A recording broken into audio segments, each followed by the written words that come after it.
My name is Mel Zaret, and this is part of a project on the part of the Milwaukee Jewish Historical Society.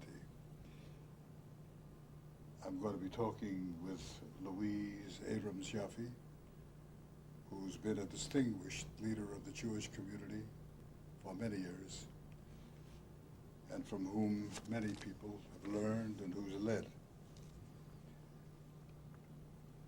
Louise, you understand that this is to be recorded, and do we have your permission to make use of it freely? Thank you. As I see it, Louise, wise people draw from the past. They live in the present, and they work for the future. And the future lies in one's past. And it's that way also for a community. Communities that don't know what happened before are bound to make the same errors as were made in the past, as Santayana suggests, but so did other people. Marcel Proust wrote at great length about the past. In order to build the future, then, we ought to know the past. The Historical Society, I think, does the community a great service by recording it, as we're doing now. And from these discussions, they will have some guides that will help in the future.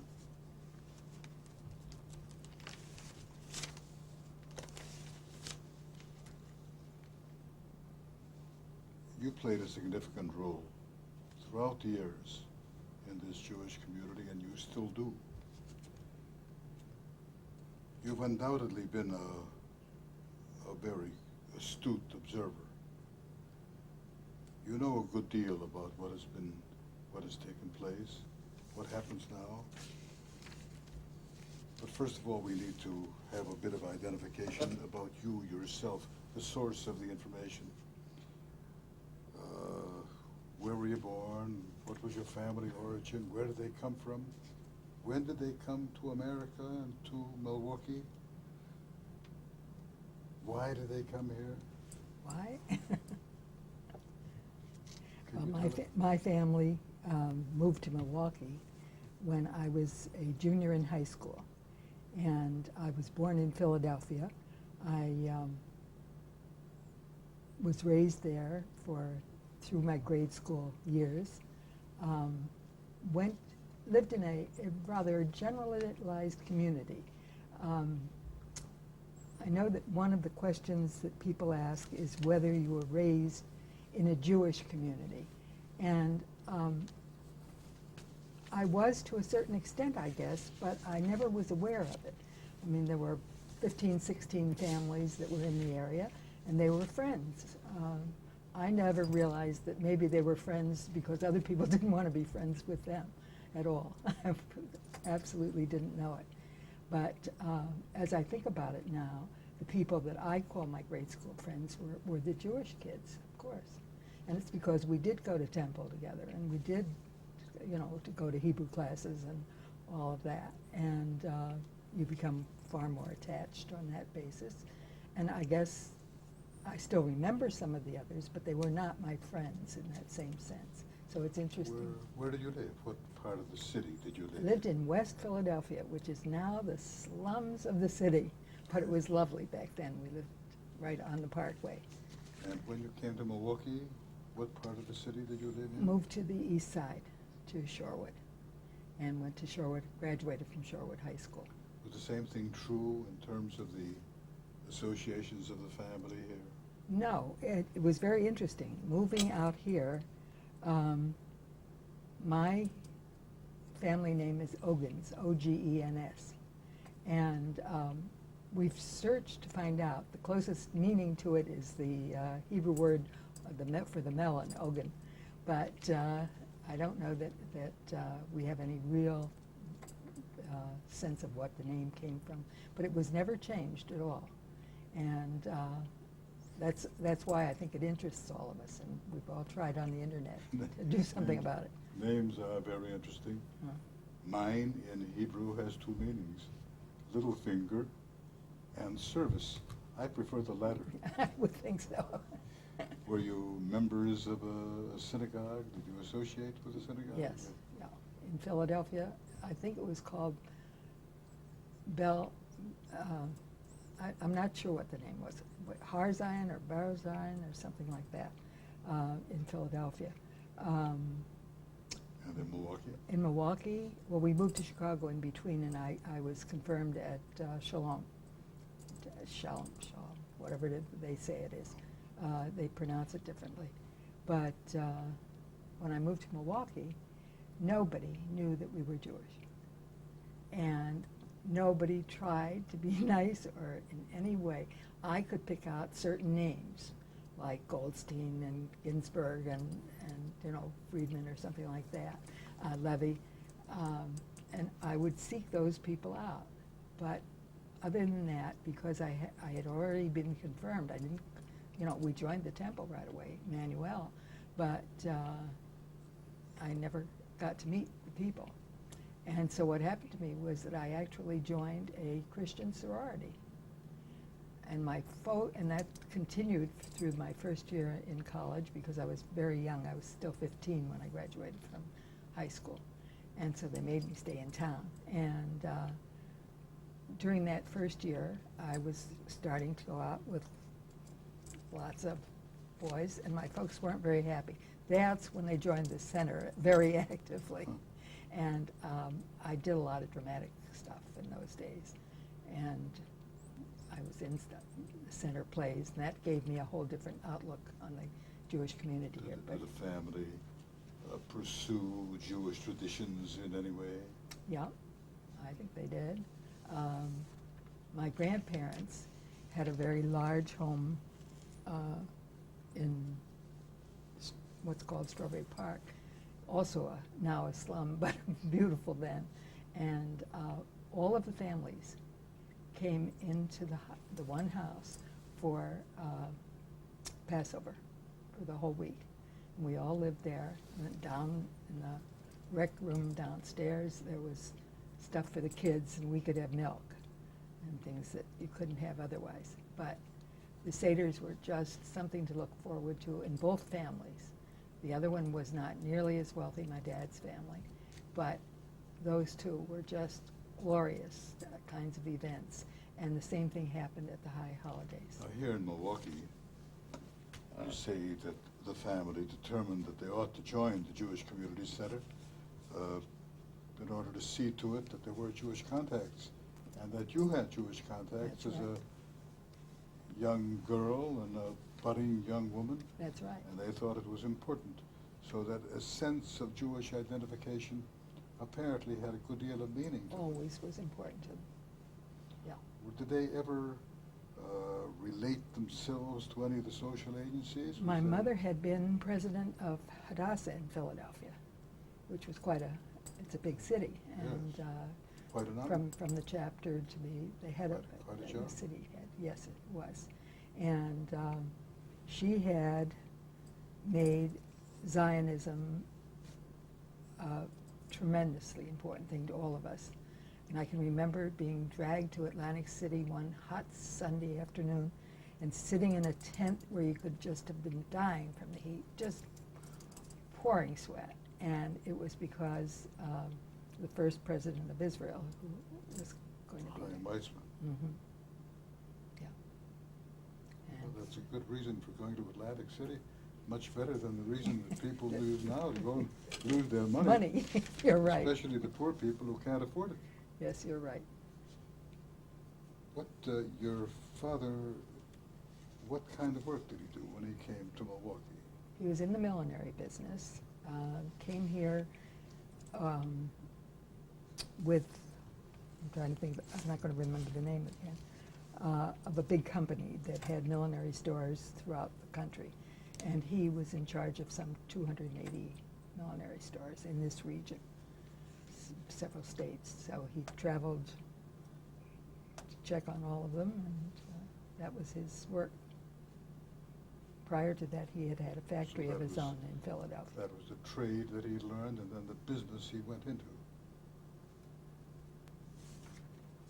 We ended up in Milwaukee, I want you to know, because he started out as a very young man carrying button boxes for traveling salesmen.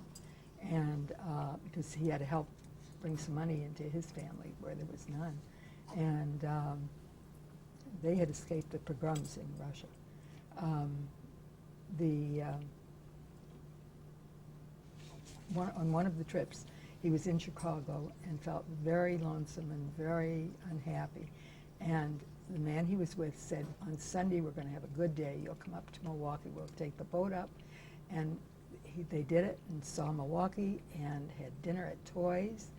And he was a happy camper. And he always said if he ever had a chance to live in Milwaukee, he would move the family instantly. And he did.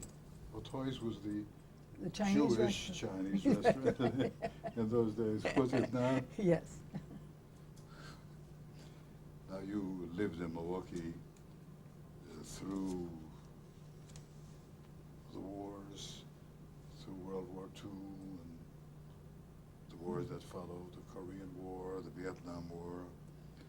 Do you recall that period and the feeling in Milwaukee about it, the feeling among Milwaukee Jewry? You were very conscious of it, I think. I'm thinking of the Second World War. Because of the tremendous number, it was a shock to me to know that Germans didn't run the whole city and weren't the major number in the city when I found out later. But they seemed to be everywhere, and they were holding Nazi meetings here, and every so often you would see a uniformed Nazi type walk down the street, and it was frightening. It literally was. So that I think all of our husbands and or boyfriends were perfectly willing to go to be in the Army. Norm couldn't because I was pregnant with my first daughter, and so he worked a second job kind of thing during the night.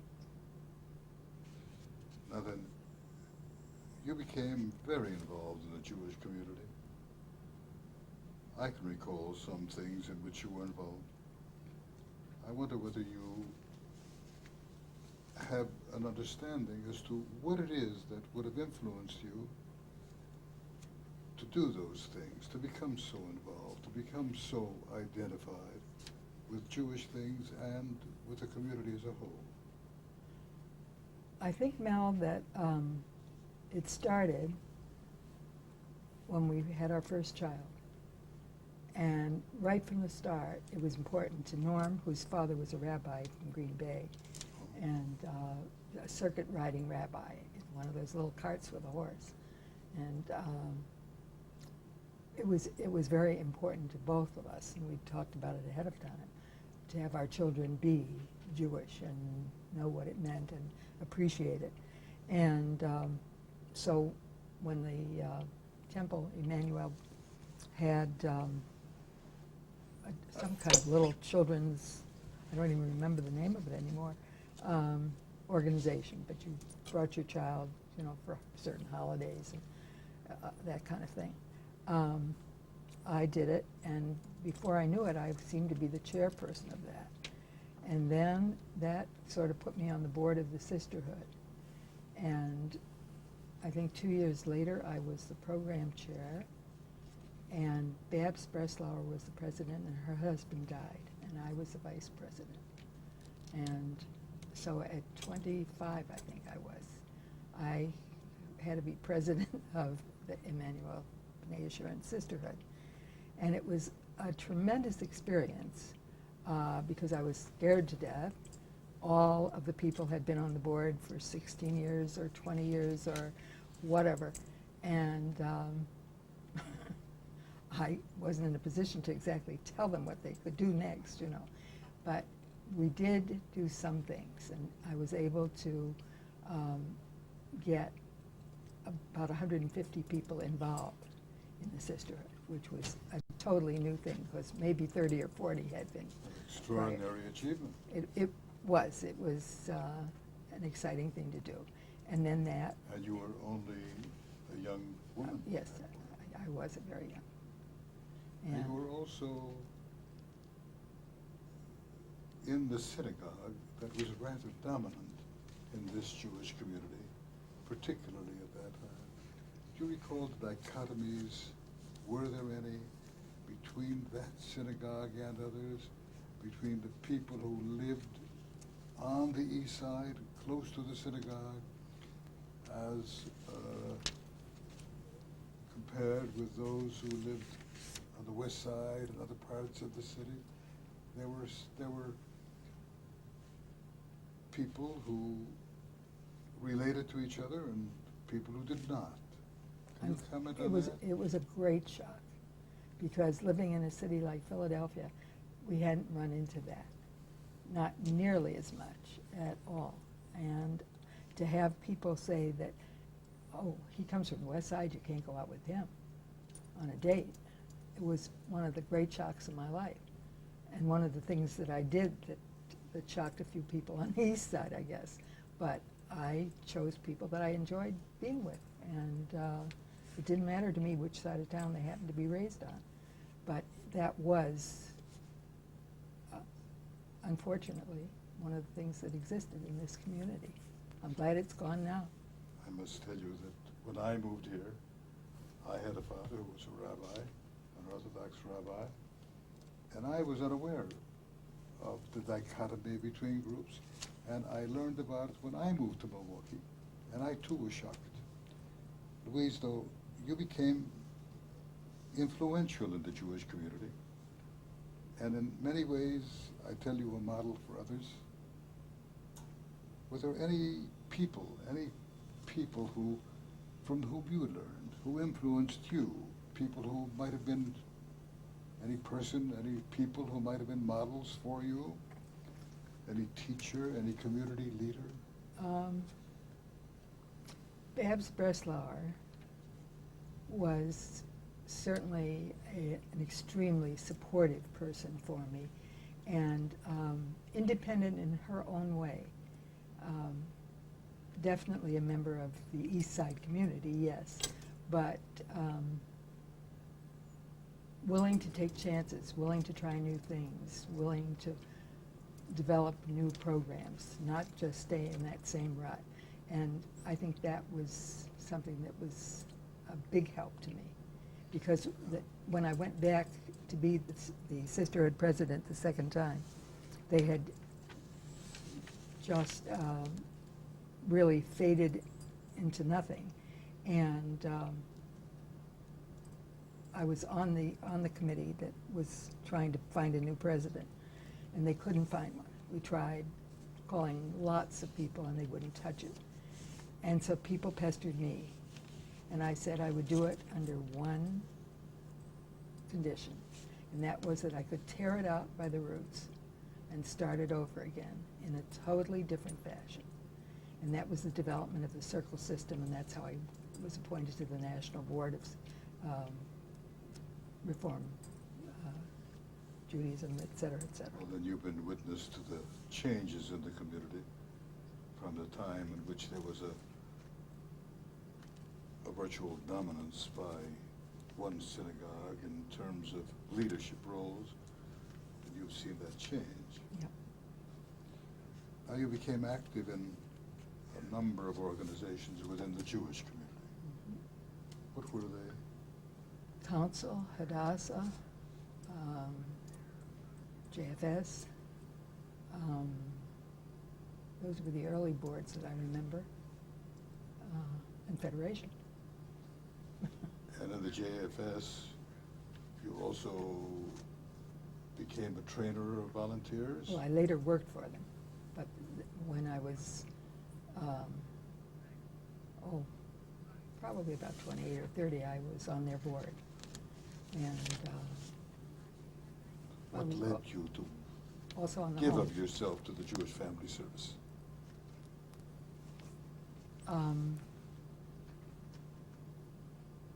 I think that I I liked what it did with people and the fact that it was available to support people who needed it for many different kinds of reasons. And I liked supporting Jewish causes altogether, I guess, because in terms of my religious education and the work that I did with the sisterhood and the temple and then the national group, I was involved with religious schools to a great degree and saw the need for children to have different kinds of approaches than they've had. The need for people who were my age to have a place to go and say what you will, going to a Jewish agency does have its effect. The workers may not all be Jewish, but the point of view has been developed so that you're handled from a Jewish perspective, I think. But then you also became a leader in the Federation. You worked on its behalf. You seem to have an interest in the whole of the community. You were not narrow in your approach, as I recollect it. You were concerned with all people, all Jewish people, and I think you were quite humanist and were quite concerned with all of the people in our society. And you wanted to improve life for them, so that you were applying these religious values and you'd become very humanist. What brought you into a role within the Federation?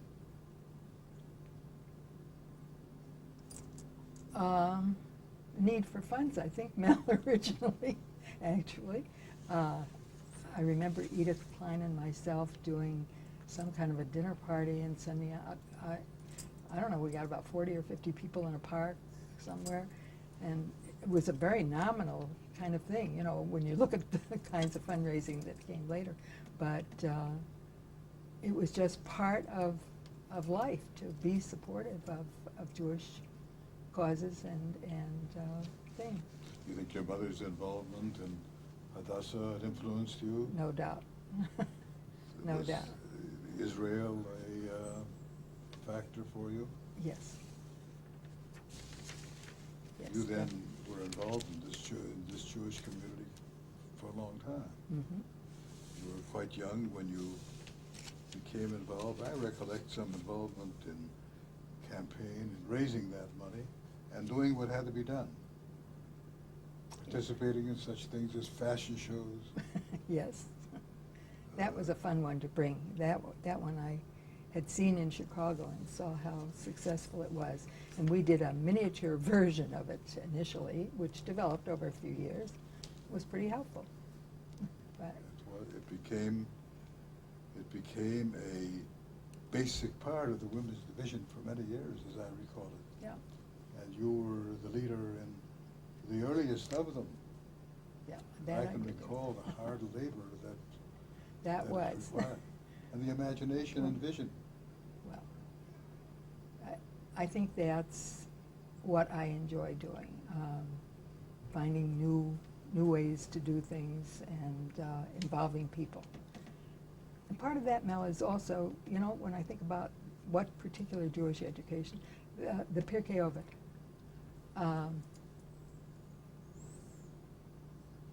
I honestly think that made a lifetime impression on me, that no matter how I felt or what I was doing, that it was important to do a little more to improve things, if I could, a little bit more.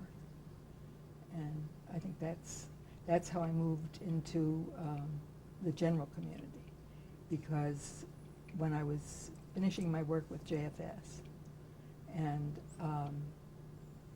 that had been a joy for those 15 years, just as the year with the Federation was.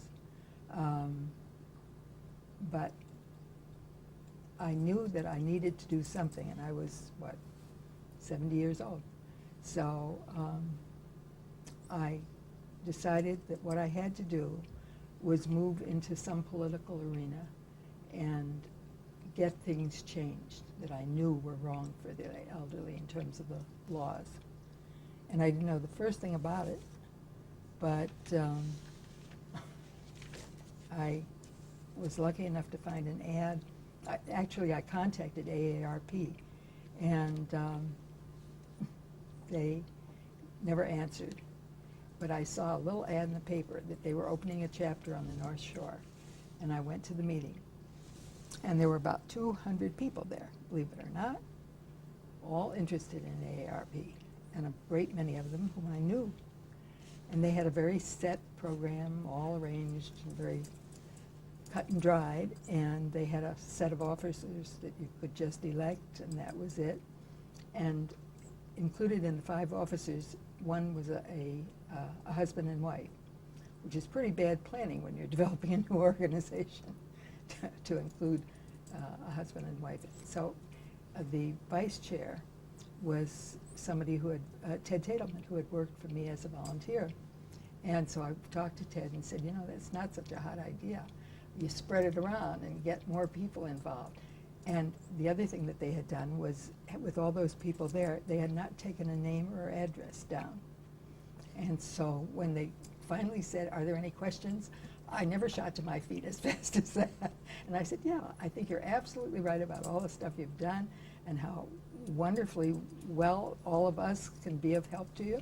But I want to know how you're going to know who we are. You don't have our names or our addresses or anything else. You haven't asked for it. Oh, they ran around to try and get a yellow tab. By that time, they brought the tablet, you know. A good 75 people had left, if not more. And so... Now, Louise, would that have happened in the Jewish community? No. You know it wouldn't. But now you were teaching them some new methods. That's right. You were helping them to become organized. Yeah.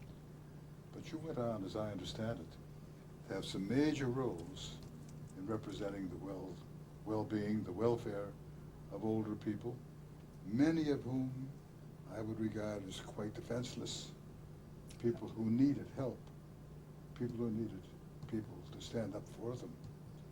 Can you tell us how you did that, what you did? Well, I went on with this AARP chapter. I got a call in a few weeks telling me that the woman who was the secretary, one of the couple, didn't feel she could do it, so would I be secretary? Well, there's not much that I hate worse than being secretary, but yes, I would be. And so I got onto that, and then they were having a federal training session on legislation, and this is what I was after, you know, really, with the whole thing. And the chair of the legislative committee could not make the morning session. So would anybody do it? And I offered immediately, of course, and was out in Hales Corners at 7:30 in the morning with some difficulty finding it, but I did. And when the chair came in the afternoon, I was totally involved in all of this, and there was some very good training. She said, you know, you ought to be the legislative chair. And I said, well, I don't think anybody should hold 2 offices, you know, 2 positions in an organization. So she said, well, get a different secretary. You be the legislative chair. And I was, and within 6 months, I was on the state board and on the state legislative committee. And that was about, 6 years of real education, because you got to go to Washington, you got to go to all kinds of different kinds of sessions, learn how to present, learn how to contact people, and it was the thing that set me off on the right track. So. But then that helped to make you not a person who was just getting educated, but one who educated others. That. And influenced that it them did. to improve legislation. And it got me appointed by the governor to the State Board on Aging and Long-Term Care, which I chaired 2 different times, and served on for 16 years. believe it or not. And just As I've known you, I would regard you as a fighter, not by using fists, but by influencing, by battling for those things that are good for people. How did you do that with the elderly? well, because I had worked with the elderly for JFS, as well as developed volunteer programs that supported them, I knew that I objected to any number of pieces of legislation. The fact that the people, for example, who take care of the elderly, the nurses' aides, are not, at that time, they were not trained at all. They weren't chosen because they necessarily liked older people or anything else. They weren't involved with anything except the rather difficult job of physically taking care of them. And you need to have much more than that if you're going to do it on a daily basis. And the turnover at that point for that kind of help was over 200%. And it was just a terrible headache because those are the people that worked with the elderly who needed the support so badly, both in nursing homes and in community-based small development things. It was very important to get that through, and we did. You got to know people like Tom Barrett and some of the others who worked for the same things, and you went from legislator to legislator and talked with them. You got other people to do it. It's far more important, getting lots of people. And to get people throughout the whole state, we actually got a representative in every one of the 52 counties.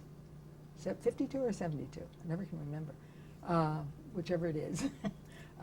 But we got people who responded when we asked and came into Madison. It made a lot of difference. And that's, have you seen much improvement then in services for the elderly as a result? on some, yes, on some, no. The years that I have spent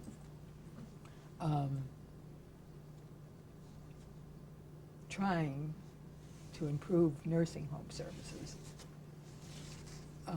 through the Ombudsman Program, which is one of the programs that the board is responsible for. And we had, at the time that I came on, there were 8 professional ombudsmen, and there were 782, I think, nursing homes in the state. Well, can you picture it? 8 people getting to all of them and getting to view them? You know, they couldn't do it. And so they were only taking care of the very severe cases and ones that had to have them involved with it. And lots of things were going by the wayside. Now, I don't mind if bad food, because nobody likes the same food in any nursing home that I know of, is the problem. I find that difficult to worry about, unless the person really isn't eating. Then I think they need some other kind of attention. But there were so many things going on. And when I wanted to learn about the Ombudsman Program, one of the professionals took me at 8:30 to the nursing home that was over here on Oakland Avenue. What was it called? Shorehaven, something like that. We each walked through, and then she asked me what I saw. And I was a social worker, and I thought I knew. I had seen, you know, a whole lot of things, and I could comment on a few of them. She said to me, "Did you notice that the man we talked to had frayed trousers that he was stepping on?" No, I didn't notice that. I didn't notice that there were dirty towels piled on one of the breakfast trays. I was looking at the people, you know, and a whole array of things that she had noticed just in that quick walkthrough. And I learned how to do it. And once having learned, I proposed the Volunteer Ombudsman Program, which the state had never allowed. It was defeated by the legislators 2 years before the time that I started. And the directors of the homes didn't want to see it come in at all. They thought it was, you know, an outside group coming in to just bring them down. And luckily, Claudia Stein, who's the professional ombudsman head, and I were able to sell it, and we put the whole thing into effect. And we started here in Milwaukee with the first 20 volunteers.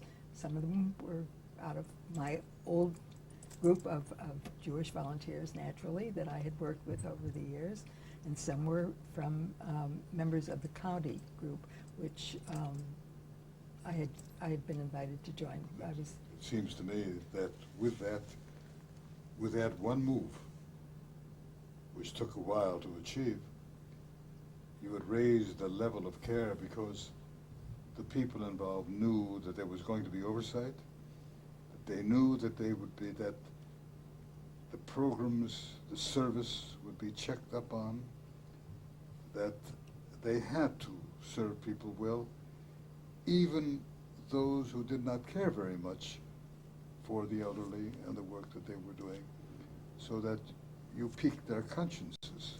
That we have been able to do, and it's not, the program now exists in 5 counties, and if we get the money through in this budget, it looks as if it will have the additional person so that we can extend it to more counties.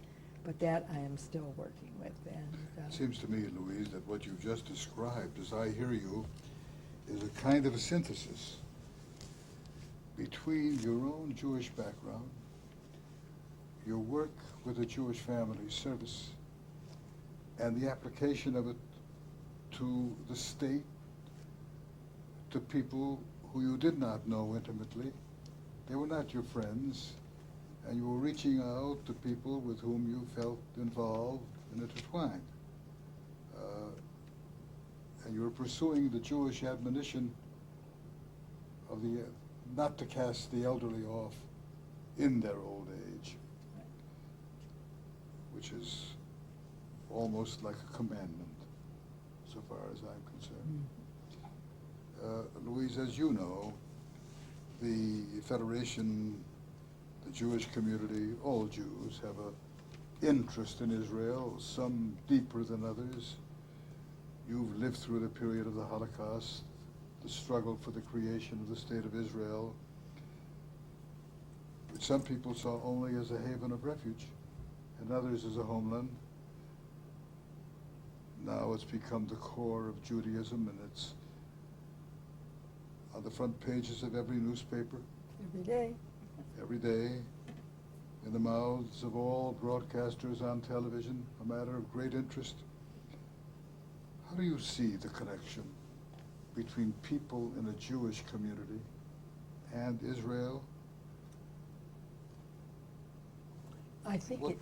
Well, Go ahead. well, I think that it's you're absolutely right that I grew up at a time when you were a part of it because of the Holocaust, because of my background with my mom, because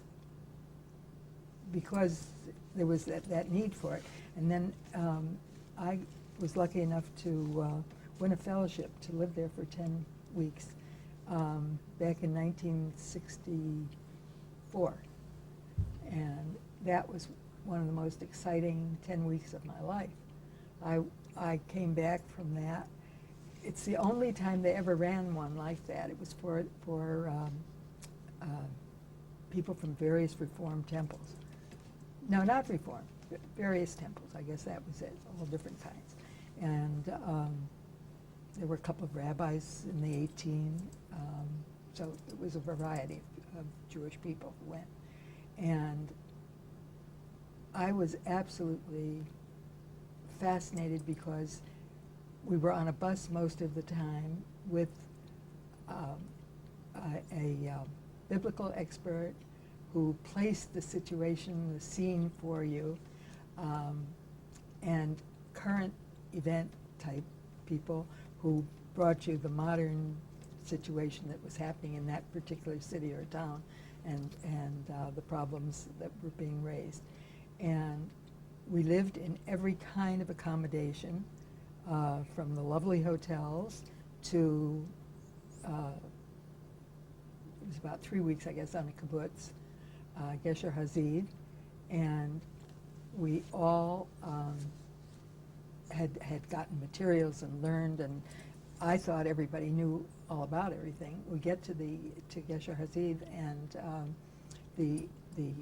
we're living in a schoolhouse kind of thing that they arranged for us, and the group leaders asked a couple of us to find arrange jobs for everybody for each day, and I was asked to do the women, because the fruit wasn't ripe. That was what they had expected, that we'd be picking fruit, but we weren't, and it wasn't.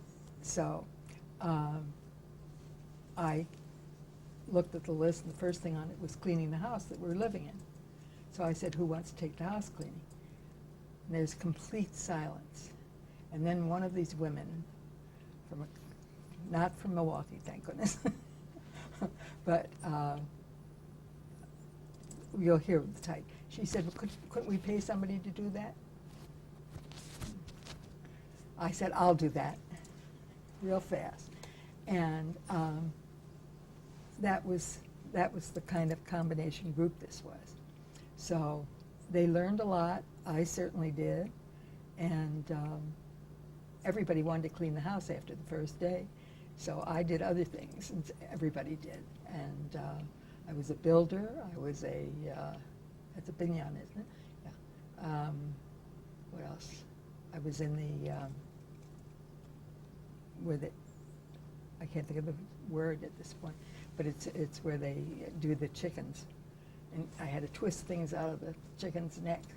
Oh. And on one side of me was somebody who lives on the kibbutz still, who had a doctor of philosophy, and another one who was a psychiatrist on this side. And I said, why don't you buy your chickens from the A&P? It was such a disgusting kind of thing to do. But it was a fun, and they all shared it, and it was a wonderful experience. I came back wanting to move to Israel. That was how strongly I felt. That's almost 40 years ago, and Israel was still a rather young nation. She was really in her childhood as a nation. That's right. You know, people are afraid to go now because people are carrying guns or walking around and protecting you. There were guns on everybody back then. They had to be. Did you get a feeling of the spirit of Israel which made you feel that you might want to go back there to live? Yeah, definitely. If you had to describe that spirit, could you?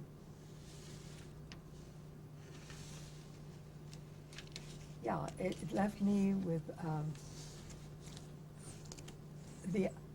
the lack of importance of so many things that I think I had thought were important before. How you dressed, or your makeup, or how your hair was done. God knows I wasn't doing that for those 10 weeks. Occasionally, yes, but none of it was important. It was important to be there and recognize how long a past there had been, and how much it meant to be a Jew, and be a part of that. And then a feeling that you wanted to develop it for the future, and you wanted to help, and you wanted to be there to do it and to live there. That was the way I came back. It was then, in your mind, a basic core of Judaism. Very definitely. Could you apply the same kind of thought to the community? We're living in the present. Your observations about the community, its past, its present, the changes that have taken place as you've seen them, as you feel them, any observations? And what it is that you would have as possible visions for the future? Well, that's a combination, because what I see is some tremendous progress here, I think, in the way the community has developed. It's, I think we feel that we're part of a core group and that we help each other. And I think we have gone, and it's taken some doing for a lot of people to recognize that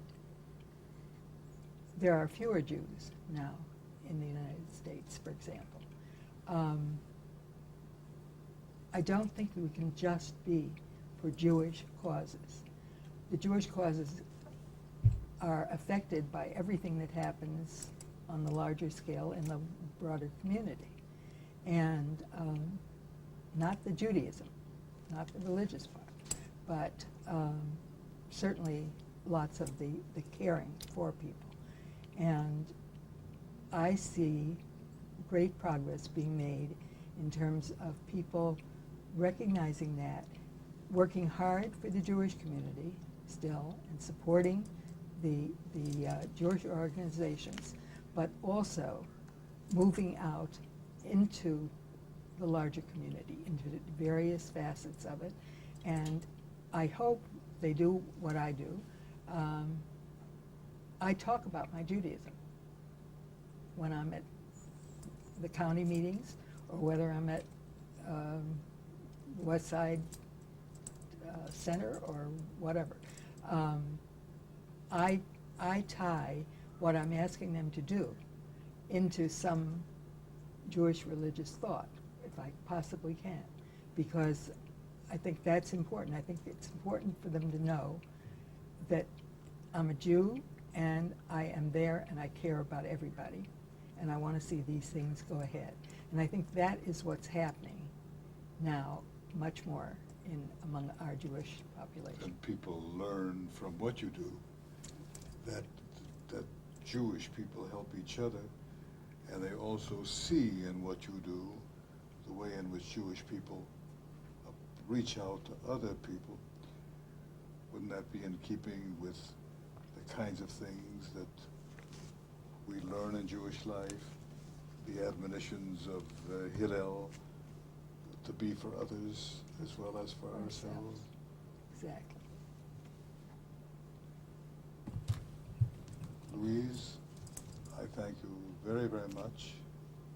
This was a joy to do. It's my pleasure.